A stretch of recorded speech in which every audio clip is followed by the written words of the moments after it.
Barry, in the circumstances, is that a point one?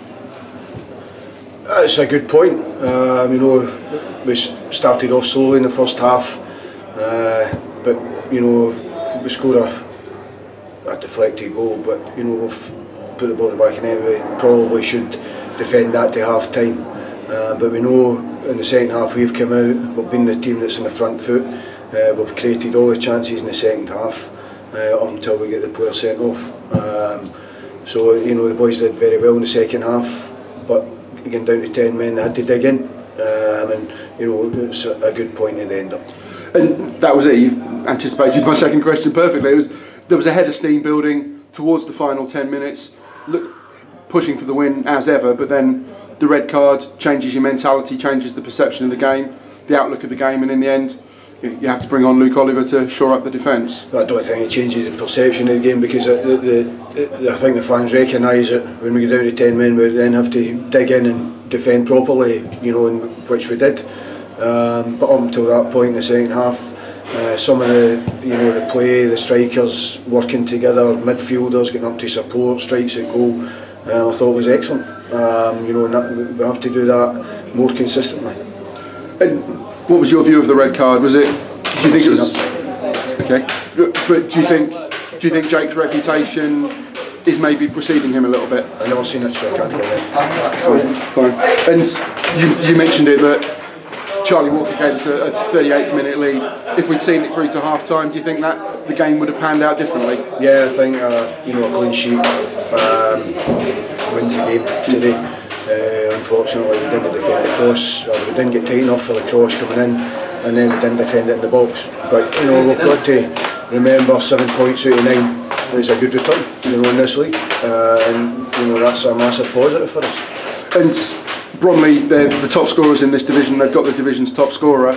The defence, apart from that one little slip for Holland's header, the defence did really well against what is a very potent attack. Yeah, as I said, I don't think Phil had much to do up to the last 15 minutes with the thrown thing in. And credit to him, he had a great save right to the death, and Omar's had a good block, and you know, that's what they're there for.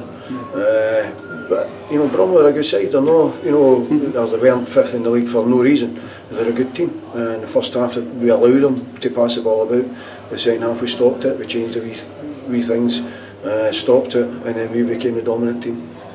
And Charlie Walker's goal, it was he earned that little bit of luck that he got in the deflection off Jim Stevenson's heel by kind of driving forward and showing that ambition to shoot from such distance. I think everyone can see the work rate that Charlie puts in the game, and sometimes he deserves that wee bit of luck where a ricocheted goal, you know, and that's credit to him for taking the chance. He's no shy in shooting, and you know, sometimes you deserve that wee bit of luck, and I think he did today for the work rate. And he's now three games unbeaten, still I think in 12th place in the table in a very congested top half. Those are the positives, as you say, against the Bromley team who are on a really good run. I think the fans can look up the table, you know, and how long is it since they were able to do that? We can look up and see who we can catch, you know, towards the top of the league, and that's, you know, what the fans have to accept. You know, that's where we are.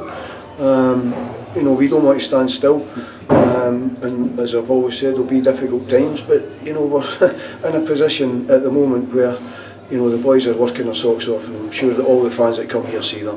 And the warm applause at the end of the game, I think the fans realised that this was a point one, I suppose, and to bring it back round full circle, that they appreciated the efforts of the team and saw that there was a lot of positives and a positivity from the performance. Yeah, definitely in the second half. You know, there was a lot of good things in the second half, and I'm sure the fans seen that today, and then they see that resilience again at the end where they had to dig in and, you know, grind out the 1-1 result because we're down to 10 men.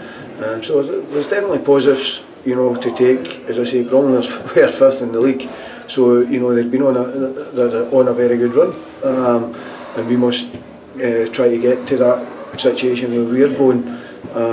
You know, 7 and 8 games unbeaten, and we're at 3 at the moment, but we all have to look forward to his next week's cup game.